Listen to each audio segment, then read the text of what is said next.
ہماری گفتگو کے اندر سوگ نظر آنا چاہیے، ہماری بات چیت کے اندر سوگ نظر آنا چاہیے، کیونکہ یہ سوگ کا مہینہ ہے، یہ غم کا مہینہ ہے۔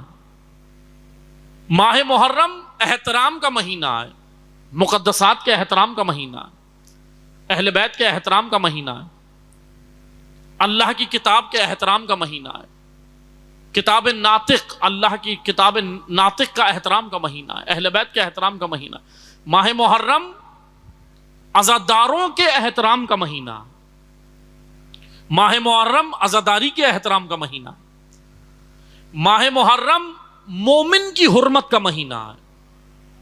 کسی مومن کی عزت نفس کو بھی پائمال مت ہونے دیں۔ ایک عام مومن کی عزت، میں نے حدیث پڑھی تھی، آپ کی خدمت میں دوبارہ عرض کروں، مولا علی فرماتے ہیں ایک مومن کی عزت کعبے سے بڑھ کر ہے۔ کعبے کا کتنا احترام ہے، کعبۃ اللہ کا کتنا احترام ہے، مولا علی کہتے ہیں کعبے کا جتنا احترام ہے اس سے بڑھ کر ایک عام مومن کا احترام ہے۔ مومن کی حرمت کا مہینہ ہے، کسی مومن کی حرمت کو بھی پائمال ہونے مت دیں۔ مومن کی حرمت پتہ ہے کب پائمال ہوتی ہے؟ جب ہم کسی مومن کے لیے سوء ظن اپنے ذہن میں رکھتے ہیں، غلط بات اس کے اپنے ذہن میں رکھتے ہیں، اس کی غیبت کرتے ہیں، اس کی مجبوری کو نہیں سمجھتے بلکہ سوء ظن رکھتے ہیں، حسن ظن نہیں رکھتے، سوء ظن رکھتے ہیں، اس کے بارے میں نیگیٹیوٹی، غلط سوچ اپنے ذہن میں رکھتے ہیں۔ بہت ساری مجبوریاں ہوتی ہیں، بہت سارے ایسے کام ہوتے ہیں، مثلا بہت ساری چیزیں، مثال کے طور پہ آپ سے کسی نے کہیں وعدہ کیا وہ نہیں پہنچ سکا، تو ہم کیا کرتے ہیں؟ فوراً ہمارے ذہن میں نیگیٹیوٹی آتی ہے، فوراً نیگیٹو چیزیں آتی ہیں، کبھی ہم اپنے آپ کو پازیٹیو نہیں رکھتے۔ حالانکہ اپنے آپ کو پازیٹیو رکھیں، اپنی تھنکنگ کو، اپنی سوچ کو پازیٹیو رکھیں، حسن ظن رکھیں، ایک مومن کے بارے میں حسن ظن رکھیں۔ اس لیے عزیزان محترم، ماہ محرم حرمت کا مہینہ ہے، مومن کی حرمت کا مہینہ ہے، مومن کی عزت کو پائمال نہ ہونے دیں۔ ماہ محرم عفت کا مہینہ ہے، ماہ محرم پاک دامنی کا مہینہ ہے، ماہ محرم طہارت کا مہینہ ہے، ماہ محرم نجابت کا مہینہ ہے، ماہ محرم شجاعت کا مہینہ ہے، ماہ محرم عدالت کا مہینہ ہے، ماہ محرم مظلومیت کا مہینہ ہے، ماہ محرم مصائب کا مہینہ ہے، ماہ محرم بلاغت کا مہینہ ہے، ماہ محرم فصاحت کا مہینہ ہے، ماہ محرم عزت کا مہینہ ہے، ماہ محرم سرفرازی کا مہینہ ہے، ماہ محرم توحید کا مہینہ ہے، ماہ محرم نبوت کا مہینہ ہے، ماہ محرم امامت کا مہینہ ہے، ماہ محرم توحید و عدل و نبوت و امامت کی حفاظت کا مہینہ، ماہ محرم اللہ کے دین کی حفاظت کا مہینہ، ماہ محرم قرآن کی حفاظت کا مہینہ، ماہ محرم اہل بیت کے فضائل کی حفاظت کا مہینہ، ماہ محرم اہل بیت کے مقام کی حفاظت کا مہینہ، ماہ محرم اہل بیت کے مقام کو اجاگر کرنے کا مہینہ، ماہ محرم علم کا مہینہ ہے، ماہ محرم حلم کا مہینہ ہے، ماہ محرم توبہ کا مہینہ ہے، ماہ محرم حسین کی جانب پلٹنے کا مہینہ، پلٹنے کا مہینہ ہے، ماہ محرم حریت کا مہینہ ہے، ماہ محرم حر بنانے کا مہینہ۔ حسین ابن علی نے دروازہ اپنا کھول دیا ہے، حسین ابن علی نے دروازہ کھول دیا ہے، حر آؤ یہاں پر آ کر حر بنو۔ حسین بہت سخی ہے، بہت وسعت قلبی ہے حسین میں، بہت بڑا دل ہے حسین کا۔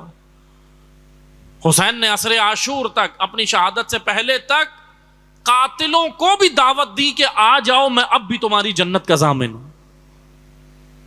یہ وہ ہے فاطمہ کا بیٹا، یہ وہ ہے زہرا کا گل بدن، یہ اس امام کا مہینہ ہے، یہ اس حسین کا مہینہ ہے جس کی وسعت قلبی اتنی ہے کہ وہ دشمن کو بھی دعوت دیتا ہے کہ ہدایت کی جانب آ۔ ہمیں محرم سے درس لینا ہے، ہمیں محرم سے عبرت لینی ہے، ہمیں محرم سے یہ تمام چیزیں لینی ہیں عزاداروں۔ اور یہ تمام چیزیں ہم کہاں سے حاصل کریں؟ کوئی درسگاہ، کوئی مدرسہ، کوئی کارخانہ، کوئی فیکٹری، حر بنانے کی کوئی فیکٹری، حر بنانے کا کوئی مدرسہ، حر بنانے کا کوئی مکتب اگر کوئی ہے تو علی کی بیٹی نے اس مکتب کا نام عزاداری رکھا. یہ عزاداری ہے, یہ عزاداری.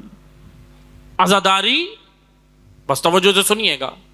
علماء فرماتے ہیں, عرفاء فرماتے ہیں, عزیزان محترم, عزاداری میقات زینبی ہے, میقات ہے. جو لوگ حج پر گئے ہیں ان کو معلوم ہے میقات کس جگہ کو کہتے ہیں. جو نہیں گئے اللہ تعالیٰ سب کو حج و زیارت کے شرف سے مشرف فرمائے. حج پر جب جاتے ہیں تو میقات ایک مقام ہے, احرام باندھے جاتے ہیں. میقات جانتے کس جگہ کو کہا جاتا ہے؟ میں جوانوں اور بچوں کے لیے ایکسپلین کر رہا ہوں, بزرگان بہتر جانتے ہیں, تو وہ سنیے گا. میقات وعدہ گاہ کو کہا جاتا ہے. وعدہ گاہ, عہد, جہاں پر کھڑے ہو کے عہد کرنا ہے, جہاں پر ہمیں پرومس کرنا ہے, جہاں پر ہمیں ذمہ داریاں اپنے کاندھوں پر اٹھانی ہیں, جہاں پر ہمیں وعدے کو وفا کرنا, اس کو میقات کہا جاتا ہے. وفا عربی زبان کا ورڈ ہے, عربی زبان کا لفظ ہے. وفا اپنے عہد کو پورا کرنا, اپنی ذمہ داری کو پورا کرنا, اپنی ذمہ داری کو پائے تکمیل تک پہنچانے کو وفا کہتے ہیں. عزیزان محترم توجہ سنیے گا. میقات وعدہ گاہ کو کہتے ہیں جہاں پہ اللہ سے عہد کیا جاتا ہے, جہاں پہ مخلوق اپنے خالق سے عہد کرتا. عرفاء فرماتے ہیں, مراجع فرماتے ہیں, علماء فرماتے ہیں, یہ عزاداری زینب کی میقات ہے. اس عزاداری میں آؤ اور اس بہن سے عہد کرو جس نے یہ فرش عزا بچھایا ہے. جب اس نے یہ فرش عزا بچھایا تھا تو آسان حالات نہیں تھے, مشکلات میں بچھایا تھا. اس عزاداری کی اہمیت کو پہچانے, اس عزاداری کی حرمت کو پہچانے, اس عزاداری کے مقام کو پہچانے. یہ عزاداری امانت ہے, یہ عزاداری امانت ہے, اس وقت کے امام کی امانت ہے جو پردہ غیب میں ہے. جب اس بہن نے یہ فرش بچھایا تو ہاتھ بندھے ہوئے تھے. یاد ہے نا عزادارو, سنا ہے نا. آسان ماحول میں علی کی بیٹی نے یہ فرش نہیں بچھایا, آسان ماحول میں نہیں بچھایا بی بی نے یہ فرش, مشکلات میں بچھایا.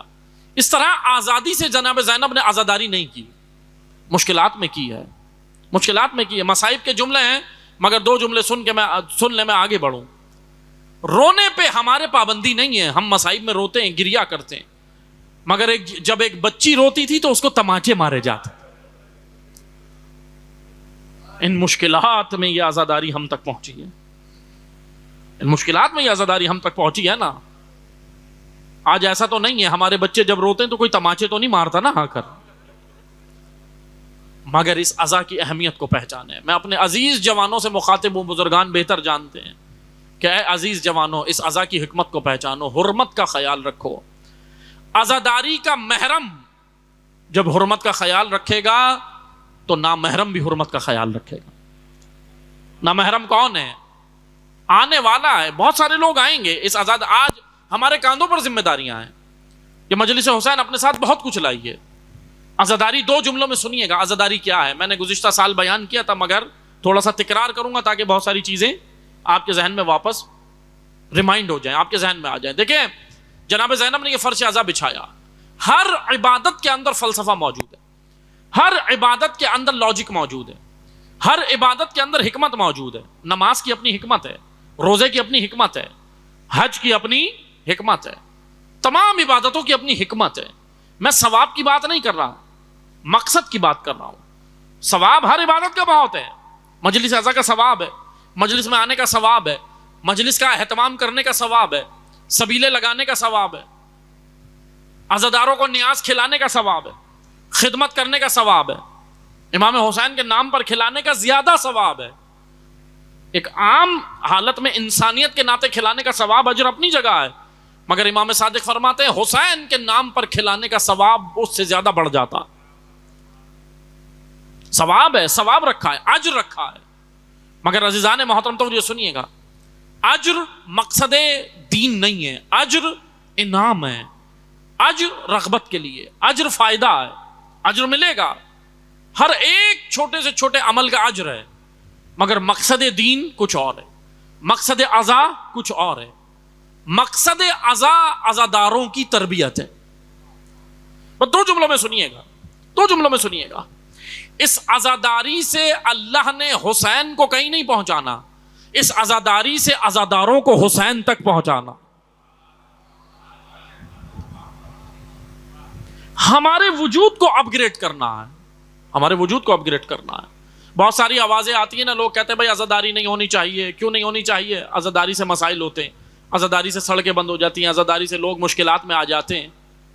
پاکستان میں تو یہ جملے جچتے ہی نہیں ہیں، ہمارے ملک میں تو یہ جملے جچتے نہیں ہیں۔ اگر عزاداری نہ کریں تو پھر ہم مشکلات میں نہیں ہیں، پھر ہم بالکل سیٹل لائف گزار رہے ہیں، اچھی زندگی گزار رہے ہیں۔ فار ایگزامپل اگر فرض کریں عزاداری سے اگر تکلیف ہے، عزاداری سے بہت سے لوگوں کو تکلیف ہوتی ہے مگر مسلمانوں کو نہیں ہے۔ الحمدللہ اہل سنت برادران عزاداری میں آتے ہیں، اہتمام کرتے ہیں، شرکت کرتے ہیں، ان کے دل میں محبت اہل بیت ہے، محب اہل بیت ہے، آتے ہیں، ساتھ دیتے ہیں، ہمارا جلوسوں میں ساتھ کھڑے ہیں، سب چیزیں ہیں۔ مگر ہے کچھ ایک خاص طبقہ جس کو مشکل ہے، اس کے لیے ایک چھوٹا سا پیغام ہے کہ دیکھو عزاداری کے بانی ہم نہیں ہیں، توجہ سنیے گا، عزاداری کے بانی ہم نہیں ہیں، عزاداری ہم کر نہیں رہے، اللہ ہم سے کروا رہا۔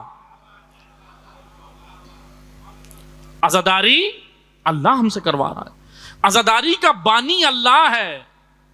فاذکرونی اذکرکم، تم میرا ذکر کرو میں تمہارا ذکر کرتا ہوں۔ یہ ذکر کون کرا رہا ہے؟ یہ اللہ کرا رہا ہے۔ یہ ہم پہ لطف ہے کہ خدا نے ہمیں چنا ہے۔ یہ اللہ کے مجتبی بندوں کا ذکر ہے، یہ اللہ کے مصطفیٰ بندوں کا ذکر ہے، یہ اللہ کے مرتضی بندوں کا ذکر ہے۔ مصطفیٰ، مجتبی، مرتضی، وہ جن کو اللہ نے چن لیا۔ اب یہ سعادت ہمیں نصیب ہوئی کہ اللہ چنے ہوئے بندوں کا ذکر بھی چنے ہوئے سے کرواتا۔ الحمدللہ یہ سعادت ہے نا کہ چن لیا اللہ نے، اس کام کے لیے چن لیا، یہ توفیق ہے۔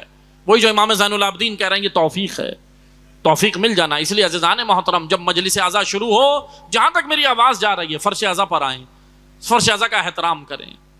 دیکھیں مشکل ہمارے ساتھ پتہ ہے کیا یہ ہے؟ ہم جناب سیدہ کو دعوت دیتے ہیں، خود فرش عزا پہ نہیں ہوتے۔ دعوت دیتے ہیں نا، جب آپ کو پتہ ہے کون آتی ہے پرسہ لینے، کون آتی ہے فرش عزا پر؟ وہ ماں آتی ہے جس کی اپنی پسلیاں ٹوٹ گئی تھی، وہ ماں آتی ہے نا فرش عزا پر۔ عقیدہ ہے نا، ایمان ہے نا۔ میں تھوڑا تھوڑا سا مومنین سے درخواست کروں گا، تھوڑا تھوڑا سا آگے آ جائیں، بعد میں آنے والوں کو پریشانی نہ ہو۔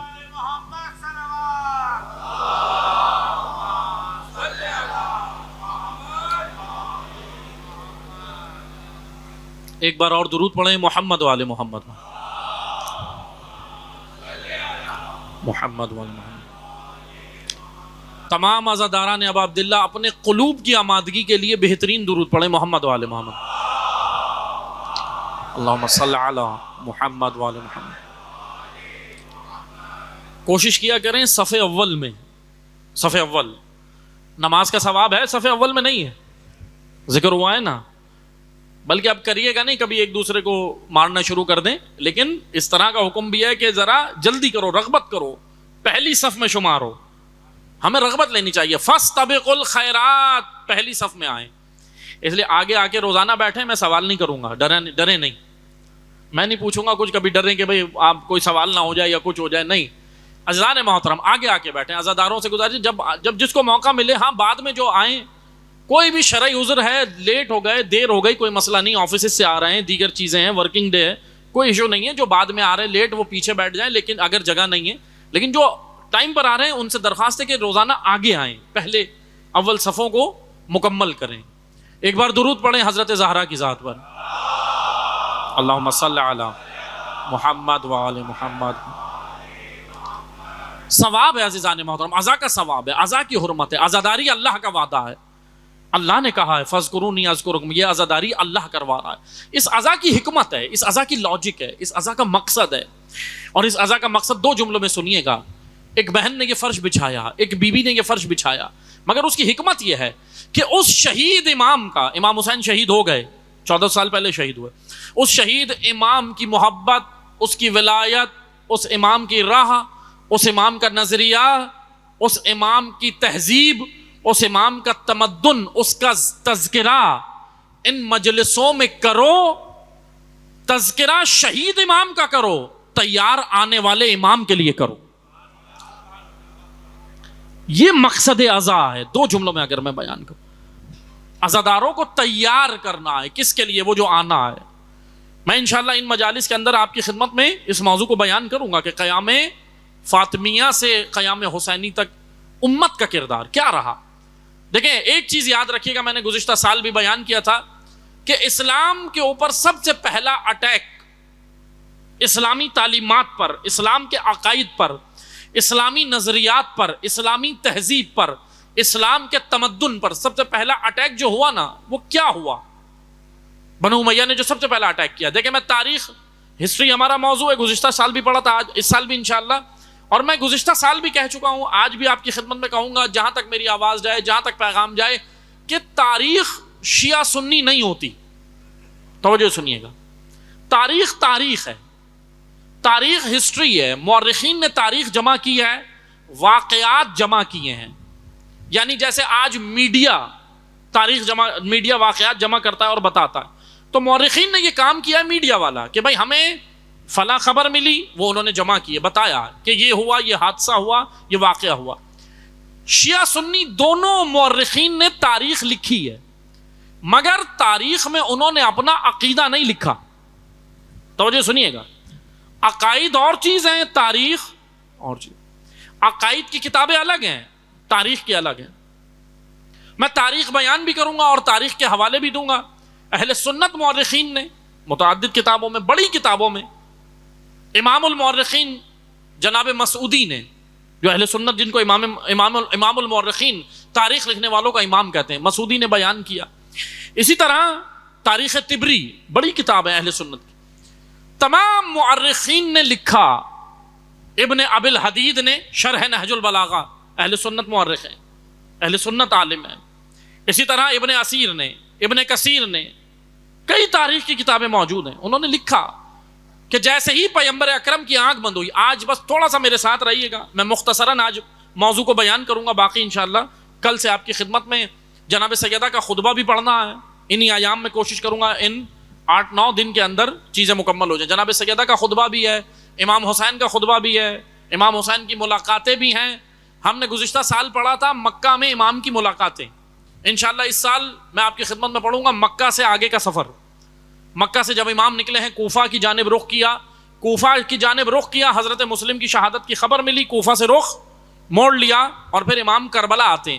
مگر ایسا نہیں ہے کہ امام بس اٹھے اور 2-3 دن میں پہنچ گئے اور راستے میں کچھ نہیں. راستے میں ملاقاتیں ہیں، راستے میں ثعلبیہ کے مقام پر ملاقات ہے، تنعیم کے مقام پر ملاقات ہے، وادی اجا و وادی سلما کے درمیان میں امام کا قیام ہے، پہاڑوں کے درمیان میں ملاقاتیں ہیں، لوگوں سے ملاقاتیں، مچھیروں سے ملاقاتیں ہیں، بزنس مین تاجروں سے ملاقاتیں ہیں.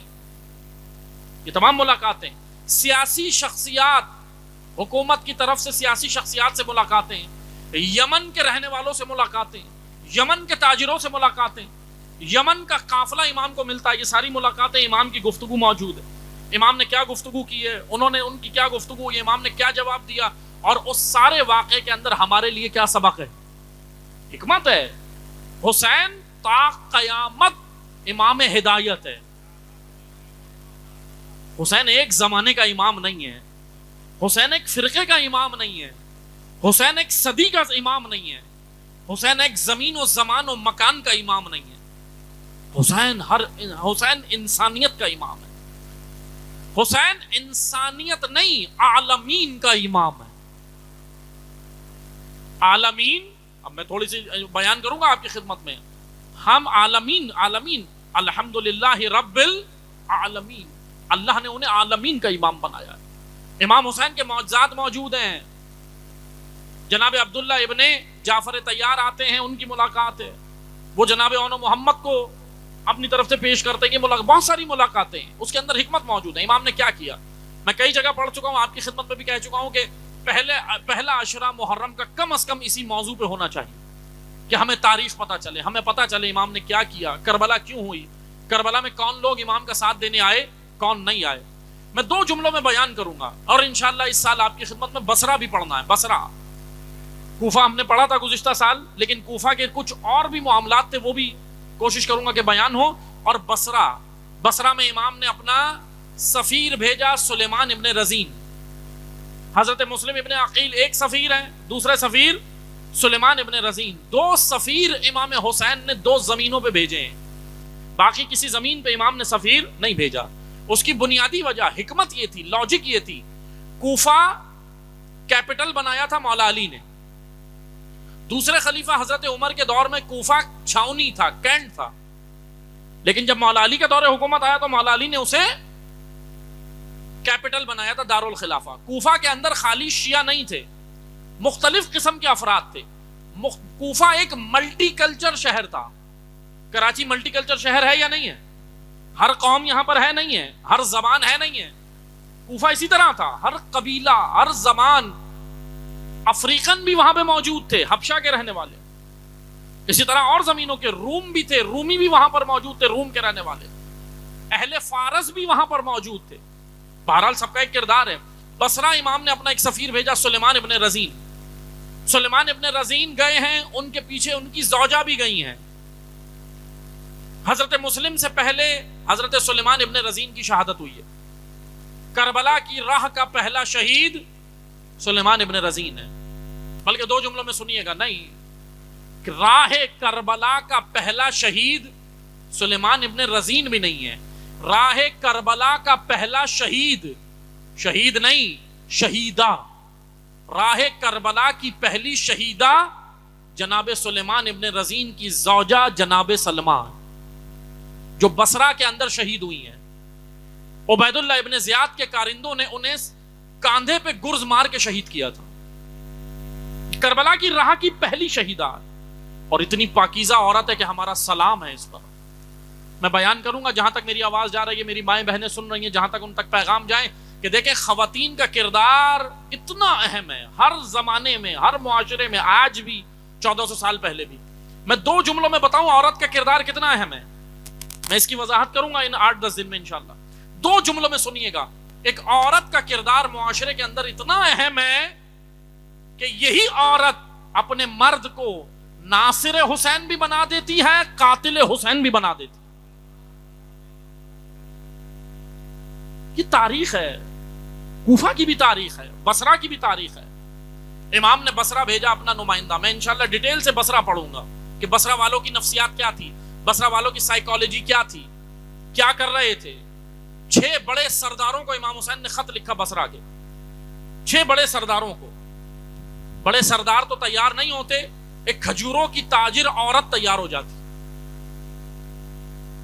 کھجوروں کی تاجر عورت, ہمارا سلمان ماریا بنت قیس پر, یہ وہ عورت امام حسین کے لیے تیار ہوتی ہیں. بہرحال نصرت کے لیے ایک عورت حسین ابن علی کی نصرت کے لیے بصرہ سے نکلتی.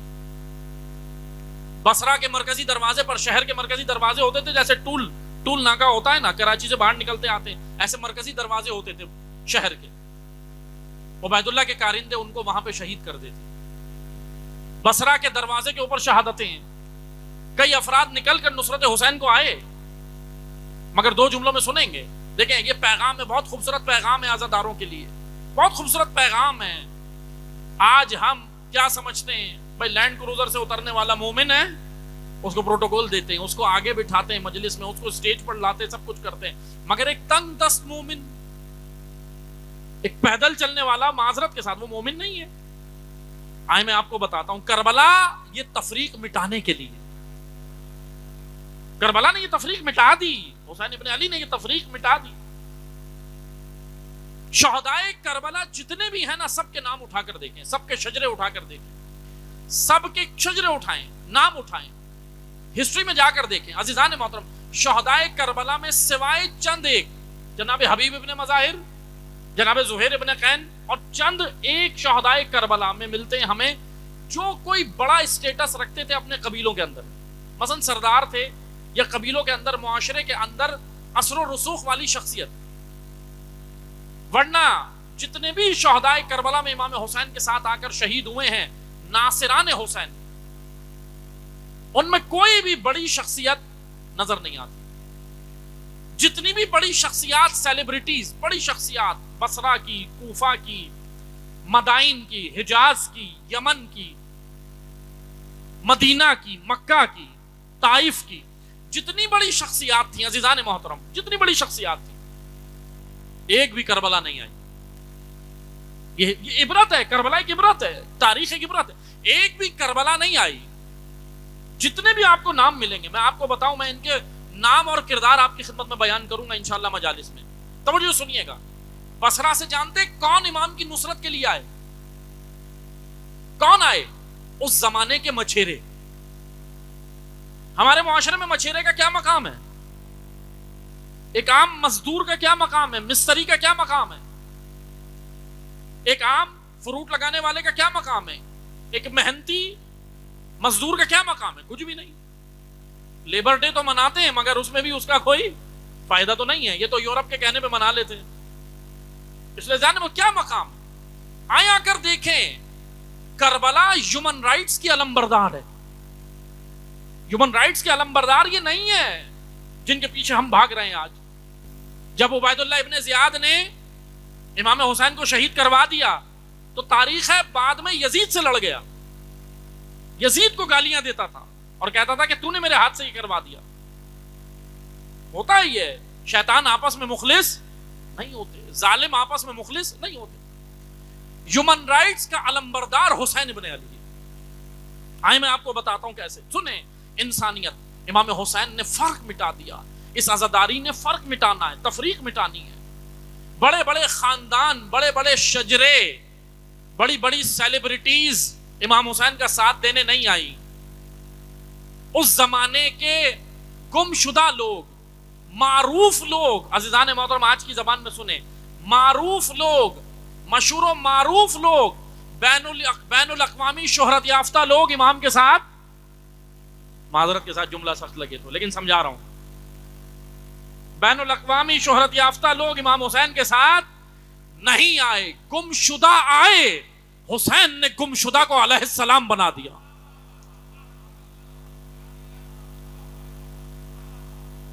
یہ لطف ہے حسین کا, یہ کرم ہے. حسین علیہ السلام بنا دیتے. آؤ تو حسین کے در پر. حسین شجرہ نہیں دیکھتے, حسین کردار دیکھتے. حسین اخلاص دیکھتے ہیں. سیدہ اخلاص دیکھتی ہیں. سیدہ مجمع نہیں دیکھتی. سیدہ بینر نہیں دیکھتی, کتنا بڑا نام تھا. سیدہ کراؤڈ نہیں دیکھتی عزادارو, سیدہ اخلاص دیکھتی ہے. سیدہ نیت دیکھتی ہے. اور اللہ نہ کرے میں کوئی عزاداروں کے خلوص پہ شک نہیں کر رہا, الحمدللہ اخلاص و خلوص سے فرش بٹھاتے ہیں. کون ہے آپ کو اس مجلس میں لے کے کون آیا ہے؟ بانی مجلس لایا ہے, خطیب لے کر آیا ہے, نوحہ خان کوئی مجلس میں لے کر آتا ہے آپ کو, کوئی شاعر لے کر آیا ہے, کوئی ادیب لے کر آیا ہے, کوئی دانشور لے کر آیا ہے, کوئی اہل قلم لے کر آیا ہے. کون لے کر آیا ہے آپ کو اس مجلس میں؟ پیغمبر اکرم سے پوچھیں کون لے کر آیا. حضور نے بتایا کہ تمہیں مجلسوں میں کون لائے گا. پیغمبر اکرم نے کہا اِنَّ لِقَتْلِ الْحُسَيْنِ حَرَارَةَ فِي قُلُوبِ الْمُؤْمِنِ لَا تَبْرَدُ أَبَدًا. حسین کے قتل میں وہ حرارت ہے جو مومنوں کے دلوں کو ٹھنڈا نہیں ہونے دے. یہ عشق حسین, یہ محبت حسین, یہ ولایت حسین آپ کو مجلس میں لائی. یہ کوئی خطیب نہیں لایا, مجھ جیسے طالب علموں میں طاقت نہیں ہے, میں نہیں لایا ہوں آپ کو, یہ حسین لائے. یہ بانی مجلس نہیں لائے. یہ تو ہمیں یہ سعادت مل گئی کہ مادر زہرا نے چن لیا کہ ہم یہاں بیٹھ کے یہ تذکرہ کر رہے ہیں. جیسے نہج البلاغہ میں, جیسے دعائے کمیل میں مولا علی کہتے ہیں پروردگارا تو نے زمانے میں میری وہ خوبیاں عام کر دی جس کا میں اہل بھی نہیں تھا. یہ تو اس کا لطف ہے, یہ تو اس کا کرم ہے, ورنہ شاید میں تو اس کا اہل بھی نہیں ہوں. ہم اس کے اہل نہیں ہیں مگر انہوں نے چن لیا, انہوں نے چن لیا ہے. اس لیے عزیزان محترم اپنا مقام پہچانے, اپنا اسٹیٹس پہچانے. آپ عزادار ہیں, عزادار, عزادار اپنا اسٹیٹس پہچانے. عزادار اپنی کھوئی ہوئی ہوئیت کو پہچانے. عزادار کون ہوتا ہے؟ عزادار جانتے کون ہوتا ہے؟ عزادار مثلی لا یباع لمثل کا مصداق ہوتا ہے. عزادار جھکتا نہیں ہے, عزادار سر کٹوا دیتا ہے. عزادار ظلم و ظالم کے سامنے جھکتا نہیں ہے. عزادار ایکسپٹ نہیں کرتا ظالم کو. وہ عزاداری تو ہوتا ہے. عزاداری یہی تو سکھاتی ہے. کربلا ماضی کا قصہ نہیں ہے. کربلا ہر دور کے اندر ہدایت ہے. کربلا ہر دور کے اندر منا رہا ہے ہدایت. آئیں امام حسین نے کیا کہ دیکھیں یہ کردار ہے. بصرہ ایک اپنے اندر بہت وسعت رکھتا ہے. امام نے یہ بیان کیا بعد نبی امت کو ہوا کیا تھا, کیوں کربلا ہو رہی ہے. بنو امیہ نے اسلام سے کیا نکالا؟ دیکھیں 2 جملوں میں سنیے گا، میں جوانوں کے لیے عرض کروں گا. بنو امیہ جب قابض ہوئے، اقتدار میں آئے، کیا نکالا تھا اسلام سے؟ کیا نکالا تھا انہوں نے؟ کیا نکالا تھا اسلام سے؟ نماز نکالی تھی؟ روزہ، حج، زکوٰۃ، کیا چیز نکالی تھی؟ توجہ سنیے گا. نماز کی رکعتیں کم کر دی، فجر 2 ہی ہے، ظہر 4 ہیں، عصر 4 ہیں، رکعتیں بھی وہی ہیں. کیا نکالا تھا؟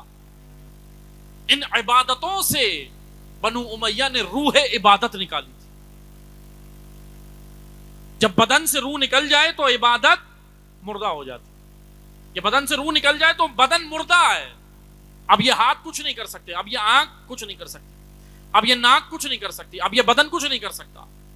جب بدن سے روح نکل جائے تو پھر بدن مردہ ہے. چھٹے امام سے پوچھا گیا مولا عبادتوں سے اگر روح نکل جائے تو صادق آل محمد نے کہا عبادتیں مردہ ہو جاتی ہیں. پوچھا مولا عبادتوں کی روح کیا ہے؟ کہا عبادتوں کی روح میرے جد علی کی ولایت ہے.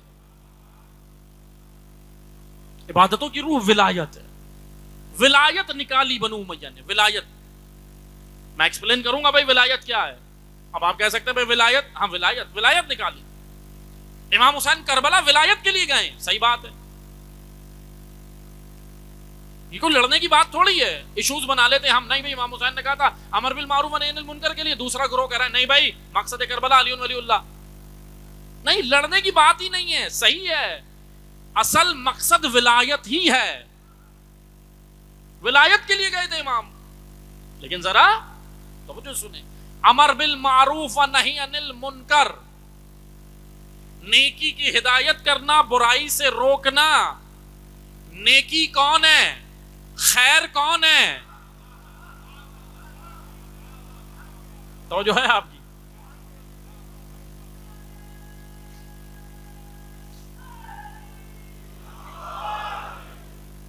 خیر ہے کون؟ آیت نازل ہوئی، حضور نے مجمع کا رخ موڑا، دروازے سے کوئی داخل ہو رہا تھا، کہا یہ علی اور اس کے شیعہ خیر البریہ. علی سے بڑا خیر کیا ہے؟ وجود علی سے بڑی امر بالمعروف کیا ہے؟ اس لیے جب آپ نیکیوں کی جانب رخ کرنے امام حسین گئے ہیں تو وہی تو خیر ہے. وہی تو خیر ہے.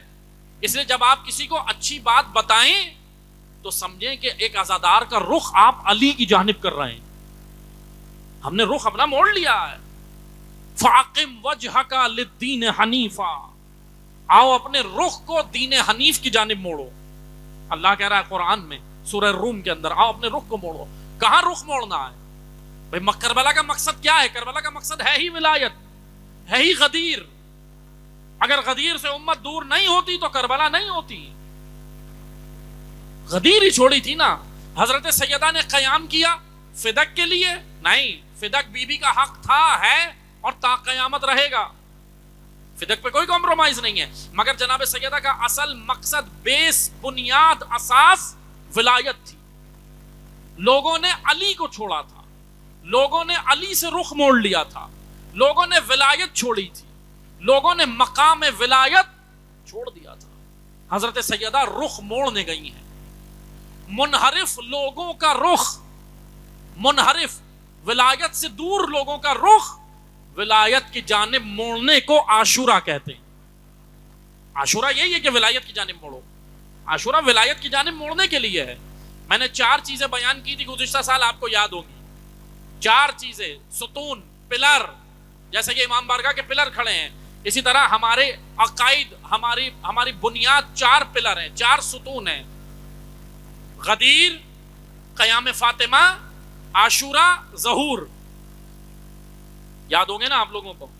پھر میں سوال نہیں کرتا کبھی، پھر کل سے پھر پیچھے پہ آ کے بیٹھ جائیں. اس لیے سوال نہیں کر رہا ہوں، بہرحال میں آگے بڑھتا ہوں. غدیر، قیام فاطمہ، عاشورہ، ظہور، مکتب تشیع. یہ 4 چیزیں ہیں نا ہمارے مکتب کے اندر. ایک غدیر ہوا، اس کے بعد جناب سیدہ نکلتی ہیں، مسجد نبوی میں جاتی ہیں. میں جناب سیدہ کا خطبہ پڑھوں گا. معذرت کے ساتھ اتنی مظلوم ہے زہرا کہ زہرا کا خطبہ بھی منبر پہ نہیں ہے. اس سے بڑی مظلومیت سیدہ کی کیا ہوگی؟ کلام سیدہ بہت خوبصورت بی بی نے اس میں وضاحت کی، امت کی حالت بھی اور مولا علی کے فضائل بھی بیان کیے. سنیے گا، غدیر، قیام فاطمہ، جناب سیدہ گئی. عاشورہ، عاشور ہو گیا. اب کیا باقی ہے؟ ظہور. 4 چیزیں ہیں. ان چاروں کو ایک ایک لائن میں اگر میں ایکسپلین کروں، میں نے کیا تھا لیکن میں دوبارہ تکرار کر رہا ہوں، آپ کو اس کو یاد کر لینا چاہیے، تمام عزاداروں کو یاد کر لیں. غدیر قیام فاطمہ، عاشورہ ظہور.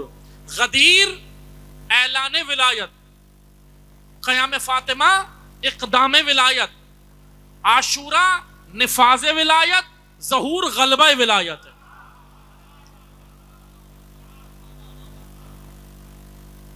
یہ 4 چیزیں اگر ایک ایک لائن میں آپ اس پہ جا کے غور و فکر کریں.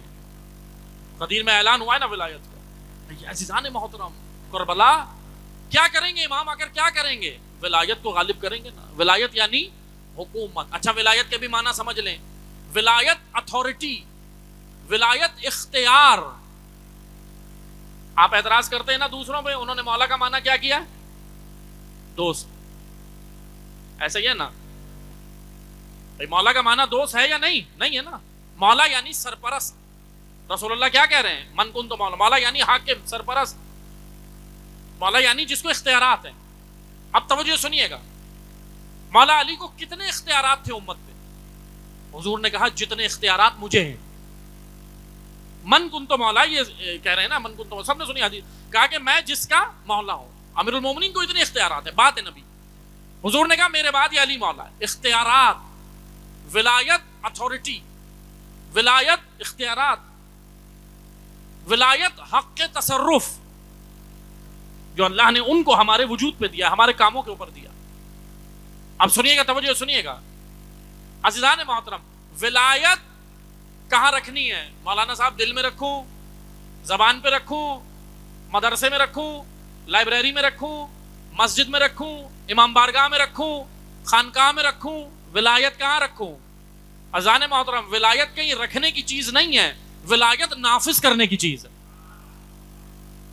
ولایت میرے وجود پر، ولایت میرے بچوں پر، ولایت میری زوجہ پر، ولایت میرے ہمارے گھر کے اندر بھائی بہن کے تعلقات میں، ولایت ماں باپ اور بچوں کے امور زندگی کے اندر، ولایت محلے کے اندر، ولایت مومنین کے آپس میں تعلقات میں، ولایت. ولایت اللہ کا قانون ہے، ولایت آئین ہے، ولایت کانسٹیٹیوشن ہے. ولایت اللہ نے یہ دی ہے. ولایت کو سمجھے پہلے ہم. ولایت نافذ ہونے کے لیے آئی ہے. امت نے کیا چھوڑا تھا؟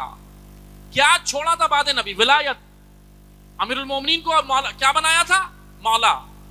میں نے کئی جگہ کہا ہے جملہ، آپ کی خدمت میں کہوں کہ دیکھیں، علی کو رسول اللہ نے مسجد کا مولانا نہیں، امت کا مولا بنایا تھا.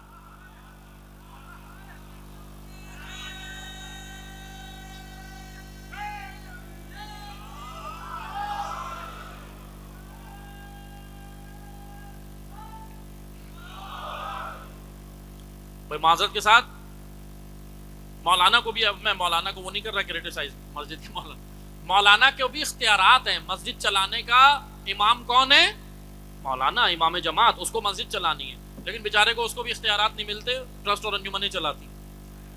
تو بہرحال لیکن دین نے امامت، ہم کہہ رہے ہیں نا بھائی، وہ جماعت کے آگے کھڑے ہو کے کیا کر رہا ہے؟ امامت، پیش امام. تو مسجد چلانے کا اختیار اس کو دیا ہے، دین نے دیا. بہرحال وہ ایک الگ موضوع ہے، ابھی اس میں ہم نہیں جاتے، لیکن توجہ سنیے گا. اسی طرح گھر چلانے کا اختیار بھی اللہ نے کسی کو دیا، اور وہ ہے مرد. مرد کو کیا بنایا اللہ نے؟ ولی، گھر کا سرپرست. گھر کا سرپرست. اچھا توجہ سنیے گا، ایک اور جملہ سنیے گا، ایک پیغام ہے. دیکھیں، امیر المومنین کو امام، مولا، آقا ہم نے نہیں بنایا. کس نے بنایا؟ اللہ کے حکم سے پیغمبر اکرم نے. بلکہ 2 جملوں میں سنیے گا، علی وہ امام ہے جو ہم نے ووٹ ڈال کے نہیں چنا.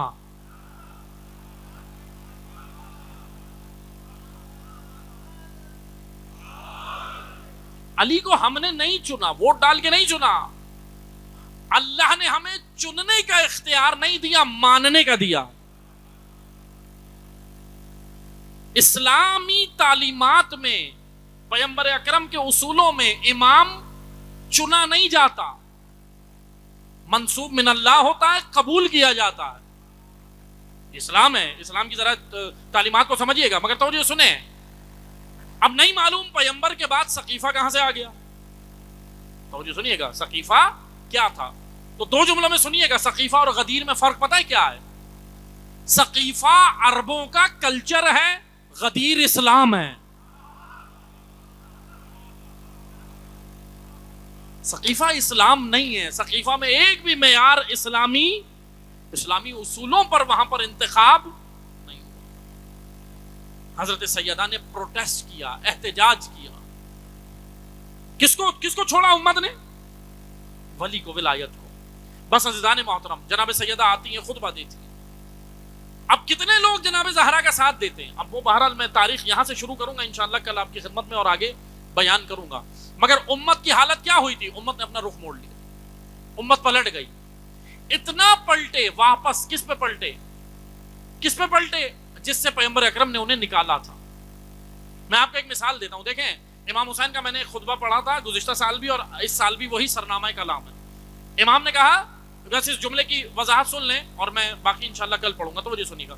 امام حسین نے مکہ میں کھڑے ہو کے یہ گفتگو کی تھی. اور کس سے کی تھی؟ مسلمانوں سے. کفار نہیں تھے سامنے، تمام مسلمان. امام نے کہا، فقد نزل بنا من الامر ما قد ترون وان الدنيا قد تغيرت وتنكرت. یہ سنا ہے آپ نے گزشتہ سال، ذرا اس کو ایک اور اینگل سے سنیے گا. امام نے کہا، اے لوگوں معاشرہ بدل گیا. یہ امام حسین کہہ رہے ہیں. کتنے سال ہوئے پیغمبر اکرم کو دنیا سے گئے ہوئے؟ 50 سال. صرف 50 سالوں میں امت کی یہ حالت ہو گئی ہے کہ نبی کا نواسا میدان عرفات میں، میدان مکہ میں، میدان منع میں کھڑے ہو کے لوگوں سے یہ جملہ کہہ رہا ہے. نبی کا نواسا. کون ہے یہ حسین؟ کون ہے یہ حسین؟ حضور منبر پر بیٹھے ہیں، صحابہ کی نشست ہے، صحابہ کی مجلس ہے. چھوٹا بچہ دروازے سے داخل ہوتا ہے مسجد نبوی میں، گر جاتا. پیغمبر صحابہ کو نہیں کہتے جاؤ اٹھاؤ کے لاؤ. کیا کہتے تو کیا صحابہ رسول کی نہیں مانتے؟ سب مانتے ہیں. صحابہ جانے دینے کے لیے تیار تھے پیغمبر پہ. پیغمبر اکرم نے مجلس روک دی، نشست روک دی، درس روک دیا. حضور سرکار منبر سے اترے، مجمع کو چیرتے ہوئے گئے، بچے کو گود میں اٹھایا، منبر پہ آ کے بیٹھے، گود میں بٹھایا اور کہا، اے میرے صحابہ، حسین منی وانا من الحسین.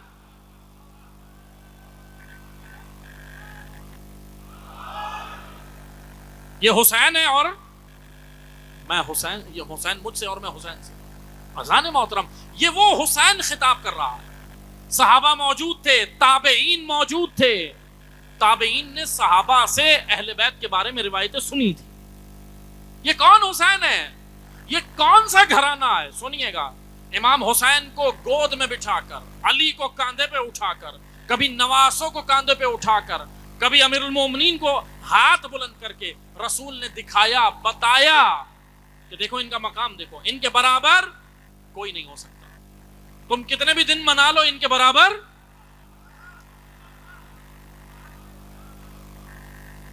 برابری مت کرو. صحابہ نے خود کبھی اہل بیت کی برابری نہیں کی. صحابہ خود کہتے تھے ہم اہل بیت کے غلام ہیں.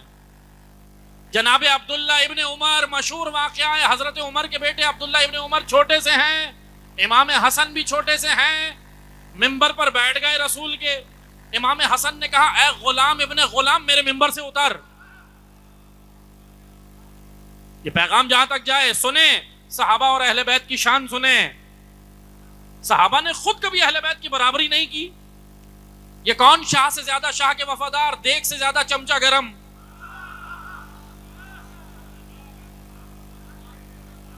تم کہاں سے آ گئے لے کر؟ سنیں، عبداللہ ابن عمر کو امام حسن نے منبر سے اتار دیا. جناب عبداللہ ابن عمر، بھائی بچے ہیں نا چھوٹے، رونے لگے. روتے ہوئے گھر گئے، حضرت عمر سے شکایت کی کہ بابا جان. کہا کہ بیٹا کیا ہوا ہے؟ کہا بابا جان، حسن مجتبیٰ نے یہ جملہ کہا. کہا کون؟ حسن ابن علی. کہا کہا بیٹا جا لکھوا کے لے آ، قبر میں تیری بھی کام آئے گا، میرے بھی کام آئے گا.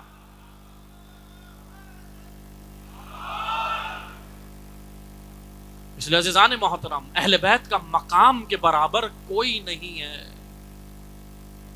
کوئی نہیں ہے. مولا علی نے اس پہ شکوہ کیا تھا.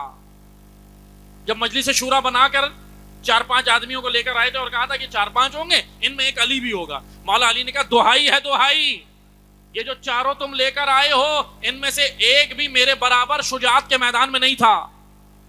کوئی علم تقوی کسی بھی میدان میں لے آؤ، کیا یہ میری برابری کر سکتے ہیں؟ کوئی نہیں کر سکتا. اس لیے عزیزان محترم، حضور نے اٹھا کر دکھایا، کاندھوں پہ بٹھا کے دکھایا، یہ وہ اہل بیت ہیں، ان اہل بیت کو دکھایا. اب انہی اہل بیت میں سے حسین ابن علی پنجتن کا آخری چراغ کھڑے ہو کے کہہ رہا ہے کہ اے لوگو دین تم نے چھوڑ دیا، اے لوگو دین تم نے چھوڑ دیا.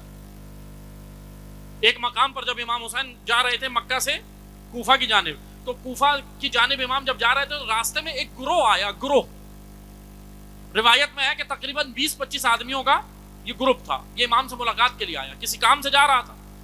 ان میں سے کافی لوگ امام کو جانتے تھے، مگر ان میں سے کوئی صحابہ نہیں تھا، یہ تابعین تھے. تابعین کون سی نسل ہے؟ جو صحابہ کے بعد پیدا ہوئی ہے. صحابہ وہ ہیں جنہوں نے رسول کو دیکھا، تابعین وہ ہیں جنہوں نے رسول کو نہیں دیکھا، بعد میں رسول کی رحلت کے بعد اس دنیا میں آئے. تابعین تھے مگر صحابہ سے انہوں نے روایتیں سنی تھی. راستے میں امام حسین کو ملے، کوفہ کے رہنے والے تھے، تابعین تھے. امام حسین نے ان کو بات چیت کی اور کہا اپنا، یہ پہچان گئے، انہوں نے سلام دعا کی کہ السلام علیکم ابا عبداللہ فرزند رسول. ان میں سے ایک شخص تھا جو امام حسین کو نہیں جانتا. اس نے ایک سوال کیا. دیکھیں پروپیگنڈا بھی کتنا تھا، پروپیگنڈا مشینری دیکھیں کتنی گرم تھی. آج پریشان نہیں ہوا کریں، سوشل میڈیا کے دور میں اتنا پروپیگنڈا ہے. تو اس وقت تو سوشل میڈیا بھی نہیں تھا. اس وقت حضرت مسلم کو امام حسین نے رمضان کے مہینے میں بھیجا تھا خط لے کے، اور پھر وہ کب پہنچے، بیچ میں کتنے مسائل، آسان نہیں تھا سفر. میں انشاءاللہ بصرہ کا سفر بتاؤں گا کتنی مشکل سے سلیمان ابن رزین نے طے کیا ہے، ان کی زوجہ نے طے کیا، ان کی زوجہ کے بھائی نے طے کیا. سارے وہ بڑی مشکلات میں ہوتا تھا سفر. ایسے تھوڑی تھا کہ پلین میں بیٹھے اور چلے گئے آسانی سے، نہیں، مشکلات میں تھا. اب اس میں سے پروپیگنڈا مشینری دیکھیں کتنی گرم تھی. ان میں سے ایک شخص امام حسین کو جانتا نہیں تھا یا پروپیگنڈے کا شکار تھا، کوفہ کا رہنے والا تھا. یہ امام حسین کو کہتا ہے کیا آپ نبی کے نواسے ہیں؟ اور ایک جملہ سنے بڑا عجیب ہے تاریخ میں، کہتا ہے کیا نبی کا کوئی نواسا بھی تھا؟ جملے سے اندازہ کریں پروپیگنڈا کیسا تھا. اور یہ شامی نہیں تھا، یہ کوفی تھا. وہی کوفہ جہاں ابھی مولا علی نے چند سال پہلے حکومت کی تھی. یہ شامی نہیں تھا مگر پروپیگنڈا مشین ہی تھی، کوفہ کا رہنے والا تھا. امام کو کہتا ہے کیا آپ، پھر اس کے بعد ایک اور جملہ کہتا ہے کہ کیا آپ خلیفۃ الرسول ہیں؟ رسول کے جانشین آپ ہیں، خلیفہ. امام حسین نے ایک جملہ کہا، سنیے گا. امام حسین نے کہا اے بھائی، کاش تو اس وقت میرے ساتھ مدینہ میں ہوتا، میں تجھے وہ دروازہ دکھاتا جہاں سے جبرائیل اجازت لے کر آتا تھا. میرے گھر میں وہ ہوں جہاں پر جبرائیل اجازت لے کر آتا. میں تجھے وہ جگہ دکھاتا، میں تجھے وہ باب دکھاتا، میں تجھے وہ ڈور دکھاتا، وہ دروازہ دکھاتا. اب اس ماحول کے اندر امام کہہ رہے ہیں اے لوگو دین تمہارے ہاتھ سے نکل گیا، ادبر معروفہا، دین کو تم نے پش دکھا دی. ولم یبغ منہا الا صبابۃ کا صبابۃ لنا، دین کا برتن تم نے الٹ دیا، تلی پر چکنائی بچی ہے، تلی پر چکنائی بچی ہے. عزیزان محترم، سالن کی پتیلی آپ نے الٹ دی سالن پکانے کے بعد، اب اس کے بعد اس کو سیدھا کیا تو اب اس کے اندر سالن نہیں ہے، اس کے اندر تلی کے اوپر چکنائی ہے. چکنائی سے روٹی آپ نہیں کھا سکتے، پیٹ بھر کے نہیں کھا سکتے. امام حسین محاورہ مثال دے رہے ہیں کہ دین تمہاری زندگیوں میں نہیں ہے. روزہ داروں کو کہہ رہے تھے، نمازیوں کو کہہ رہے تھے، حاجیوں کو کہہ رہے تھے، تہجد گزاروں کو کہہ رہے تھے، مجھ جیسے لوگوں کو، جیسے میں بڑا دیندار بنا ہوا ہوں نا، ایسے لوگ تھے. امام کہہ رہے ہیں تم دیندار ہو، کتنے دیندار ہو؟ کہا مولا ہم نماز بھی پڑھتے ہیں، روزہ بھی رکھتے ہیں، تہجد بھی کرتے ہیں، سب چیزیں کرتے ہیں. امام نے کہا پھر بھی تم نے دین کا برتن الٹا ہوا، دین کا برتن تمہاری زندگی میں دین نہیں ہے. یہ میں نے گزشتہ سال بیان کیا تھا. اگر میں آسان زبان میں، آج کی زبان میں بتاؤں نا کہ دین کا برتن الٹ جائے تو پھر دین کی جگہ پر ہوتا کیا ہے؟ اچھا بنو امیہ نے کیا کیا تھا؟ پتہ کیا کیا تھا؟ بعد نبی دین کا برتن الٹا رہنے نہیں دیا، پھر سیدھا بھی کیا، اور اس برتن کے اندر دین کے بجائے عربوں کا جاہلیت کا قانون واپس بھر دیا. توجہ سنیے گا، اس مثال کو سمجھیے گا، ایگزامپل کو سمجھیے گا. عربوں کا وہی قانون بھر دیا، اس لیے لوگ سمجھ ہی نہیں سکے کہ اندر دین ہے یا کلچر. امام نے کہا دین نہیں ہے، میں دین کا برتن سیدھا کرنے نکلا ہوں. سید الشہداء نے کہا میں دین کا برتن سیدھا کرنے آیا. لوگوں کی مثال دے رہے تھے. امام مکہ میں خطاب کر رہے تھے. مکہ صدر اسلام ہے, صدر اسلام, مکہ مرکز ہے. امام نے کہا میں دین کا برتن سیدھا کرنے آیا ہوں. بس عزیزان محترم, دین کا برتن سیدھا آسانی سے نہیں ہوتا, 6 مہینے کا بچہ دینا پڑتا ہے.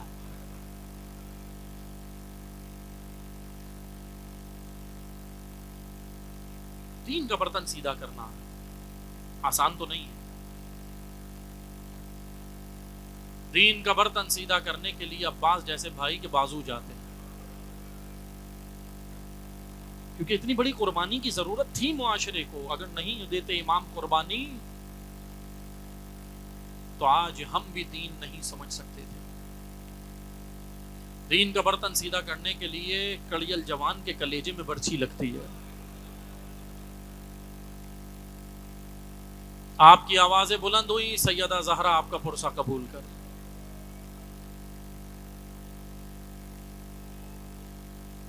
امام صادق کے جملے سنتے جائیں. امام صادق روایت عزا میں فرماتے ہیں, عزا کا اہتمام کرتے تھے نا امام صادق. دیبل خزائی کو بٹھاتے تھے, دیگر لوگوں کو کہتے تھے کربلا بیان کرو, کربلا پڑھو. امام صادق فرماتے ہیں میرے جد پہ بلند آواز سے رویا کرو.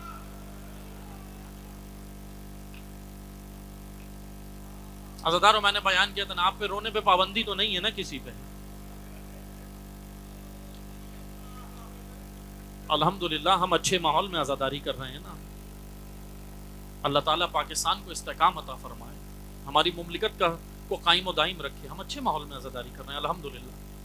مگر عزاداروں سننا, آپ بڑے اچھے ماحول میں عزاداری کر رہے ہو, رونے دیا جا رہا ہے. بچی کو رونے نہیں دیا جاتا تھا. رونے کے دن ہیں, عزا کے دن ہیں, بچی کو رونے نہیں دیا جاتا تھا. دین کا برتن سیدھا کرنے کے لیے بیویوں کی چادریں دینی پڑتی.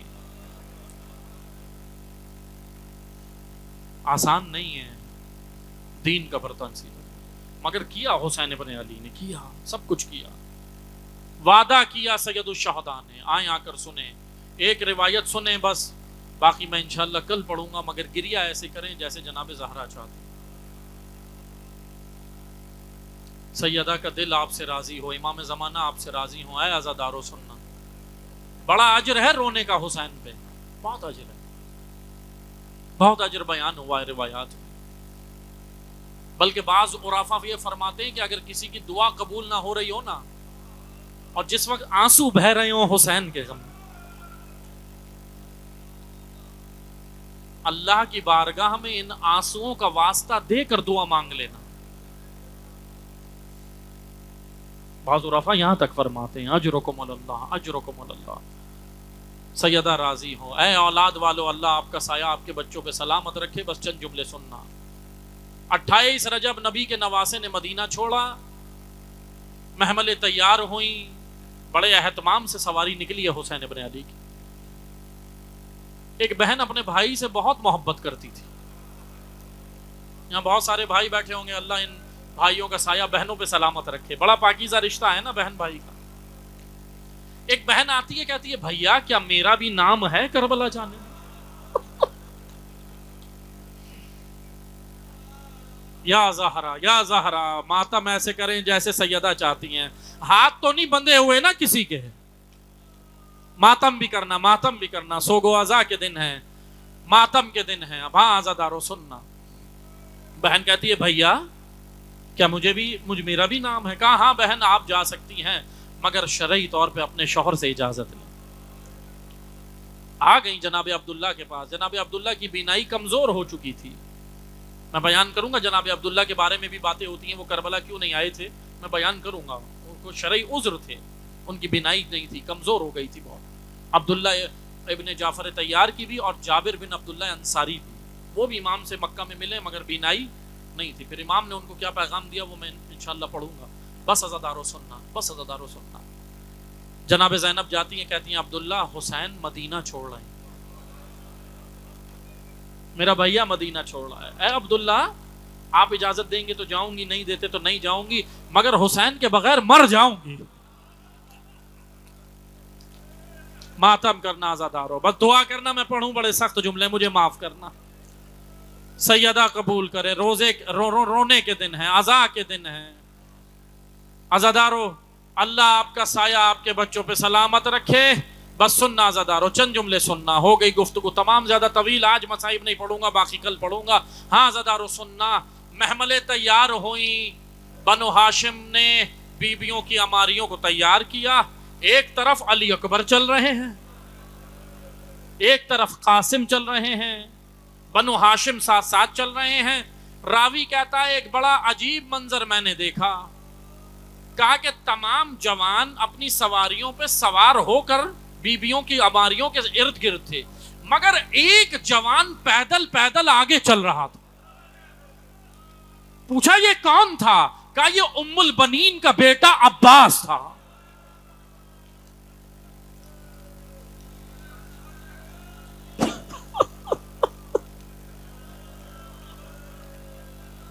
یہ با وفا ابو الفضل العباس تھا، زینب کی اماری کے آگے آگے چل رہا تھا. حسین کہتے ہیں بھیا عباس سواری پہ سوار کیوں نہیں ہوتے؟ کہتے ہیں آقا جان مدینہ سے گزر جائیں پھر بیٹھ جاؤں گا.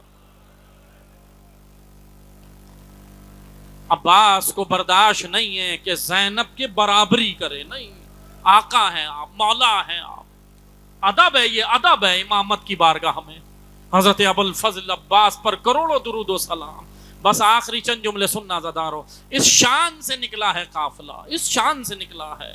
کہیں عباس ہیں، کہیں اکبر ہیں، کہیں قاسم ہیں، کہیں اور جوانان بنو ہاشم ہیں. چل دیے حسین مدینہ چھوڑ کے. مگر سنو، جیسے ہی حسین گنبد خضرا کے پاس پہنچے نا، نبی مکرم کی قبر سے لپٹ کے کہتے نانا مدینہ رہنے کے قابل نہیں رہا، مگر نانا میں وعدہ نبھاؤں گا، نانا میں دین پہ آنچ نہیں آنے دوں گا. عزادارو قبر نبی سے نواسا جدا ہوتا ہے. اب سنو گے آگے، جن کی مائیں سلامت ہے اللہ ان کا سایہ سلامت رکھے. جو دنیا سے چلی گئی نا اللہ ان کو زہرا کے ساتھ محشور کرے. مگر جن کی سلامت ہے نا ان کا احترام کرو عزادارو. میں ہاتھ جوڑ کے اپیل کرتا ہوں، ماں کا بڑا مقام ہے، ماں باپ کا، ان کا احترام کرو. ان کے سامنے آپ بلند آواز سے بھی بات مت کرو، تمہیں زہرا کا واسطہ ہے. زہرا پہ رو رہے ہو، ایسا نہ ہو سیدہ شفاعت سے دور کر دے، کیونکہ تمہارے گھر میں وہ سیدہ کی کنیز ہے. تمہاری جو ماں ہے نا وہ زہرا کی کنیز ہے، اس کی بے حرمتی نہیں کرنا، اس کا دل راضی کرنا تاکہ سیدہ بھی راضی ہو جائے. بس آخری چند جملے سننا، ماتم بھی کرتے رہنا. حسین آئے اب اس قبر پہ جو علی نے رات کی تاریکی میں بنائی تھی. آ کر کہتے اماں میں مدینہ چھوڑ رہا ہوں. ایک جملہ ملتا ہے عزادارو، مجھے معاف کرنا، بڑے سخت جملے ہیں. ایک جملہ ملتا ہے، کہا اماں گرمی بہت ہے، دھوپ بہت ہے. اے اماں آپ کو تو معلوم ہے نا مجھے پیاس زیادہ لگتی ہے. اجرکم اللہ، اجرکم اللہ. امام زمانہ کا دل آپ سے راضی ہو، زہرا قبول کریں. بس آخری جملے سن لینا، ماتم کرتے رہو، ماتم کرتے رہو. امام صادق آپ کا پرسہ قبول کریں. ہو گئی گفتگو تمام. چلے گئے حسین مدینہ چھوڑ کے، مکہ بھی چھوڑ دیا، کربلا آ گئے، عاشور ہو گیا. مگر کیا ماں نے بیٹے کو چھوڑ دیا تھا؟ کیا ماں نے بیٹی کو چھوڑ دیا تھا؟ ایک روایت بیان کروں، بس ایک روایت، مجھے اجازت دینا مگر ماتم کرتے رہنا، مگر دعا کرنا میں پڑھوں، بڑی سخت ہے روایت. ایک روایت سننا، جب عاشور ہو گیا نا بیبیاں اسیر ہو گئیں اور اسیر ہو کے شام آ گئیں، بازار بھی طے ہو گیا، شام کے زندان میں تھی. یہ علماء اور عرفاء بیان کرتے ہیں، میں نے کتاب میں نہیں پڑھی مگر علماء اساتید سے اپنے سنی، عرفاء سے سنی، بڑے بزرگ علماء سے یہ روایت سنی ہے، وہ آپ کی خدمت میں پیش کرتا ہوں. عزادارو سننا، روتے رہنا، امام صادق آپ کا پرسہ قبول کریں. سنو گے حضرت زہرا کہاں کہاں حسین کے ساتھ تھی، ایک ماں کہاں کہاں تھی. علماء بیان کرتے ہیں، عرفاء بیان کرتے ہیں اس روایت کو، کہ کہتے ہیں کہ شام کا زندان تھا.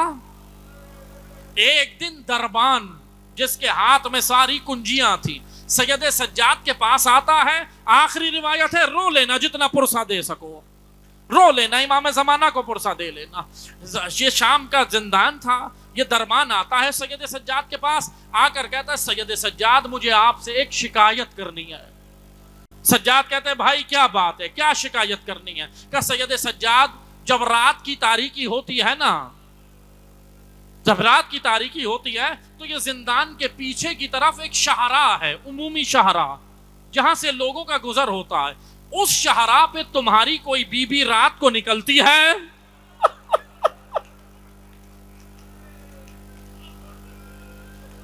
اس شاہراہ پہ جا کے بیٹھتی ہے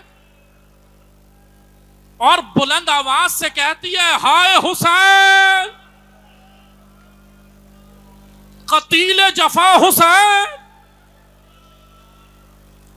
سید سجاد نے کہا نہیں بھائی تجھے کوئی مغالطہ ہوا ہے، میری بیویاں تو قید میں ہیں، ہماری مخدرات تو قید میں ہیں، بھائی تجھے کوئی مغالطہ ہوا۔ کہتا ہے نہیں سید سجاد، نہیں سید سجاد، میں نے خود آنکھوں سے دیکھا ہے۔ کہا تو کیسے کہہ سکتا ہے کہ ہماری خواتین میں سے ہے؟ کہا حجاب بالکل آپ کی عورتوں کی طرح ہے۔ اجرکم اللہ، ماتم کرنا، حجاب بالکل آپ کی عورتوں کی طرح ہے۔ کہا اچھا، کہا روتی بھی بالکل ایسے ہے جیسے زینب روتی ہے، جیسے آپ کی پھپھیاں روتی ہیں نا، وہ عورت بھی ایسے ہی روتی ہے۔ سید سجاد نے کہا آخری جملے ماتم کرنا، مجھے معاف کرنا، سخت ہے جملے، اللہ آپ کی ماؤں کا سایہ سلامت رکھے جو دنیا سے گئیں، زہرا کے ساتھ شفاعت نصیب ہو۔ آخری جملے سننا۔ سید سجاد کہتے ہیں اے بھائی سن، اب رات کو جب تاریکی میں تو یہ منظر دیکھے نا تو مجھے بلا لینا۔ کہا کہ ہاں ٹھیک ہے۔ دربان چلا گیا، اس رات دوڑا دوڑا آیا، آ کر کہتا ہے ماتم کرنا، یا زہرا یا زہرا، دوڑا دوڑا آیا، آ کر کہتا ہے اے سید سجاد جلدی کرو میرے ساتھ چلو۔ وہ عورت شاہراہ پہ بیٹھی ہے اور رو رہی ہے، حسین پہ رو رہی ہے، گریا کر رہی ہے۔ سید سجاد نے کہا مجھے اتنی اجازت دے کہ پھوپھی کو ساتھ لے لوں، یا زہرا کہ پھوپھی اماں کو ساتھ لے لوں۔ کہا کہ ہاں اجازت ہے، ہاں اجازت ہے، بس آخری جملے عزادارو، رو ایسے جیسے زہرا چاہتی ہے، جیسے سیدہ اپنے بیٹے کو روتی ہے۔ کہا اجازت ہے۔ سید سجاد نے جناب زینب کو لیا، پھوپھیوں کو لیا، آگے بڑھے ہیں، جا کر دیکھا شاہراہ پہ کوئی عورت بیٹھی ہے، نقاب پوش ہے، حسین کو روتی ہے۔ جناب زینب قریب گئیں اور کہتی ہیں اے مخدرہ اسلامی، اے عورت تیرا بہت شکریہ، تو نے عالم غربت میں میرے حسین کو رو رہی ہے، تیرا بہت شکریہ، آپ کا بہت شکریہ، تم نے حسین کو یاد رکھا۔ عزادارو نقاب اتارا، کہا زینب تیری ماں تیرے ساتھ ساتھ تھی، تیرا ضرب حسین پہ چل رہی تھی، ماں کھڑی دیکھ رہی تھی، فاطمہ نے تیرا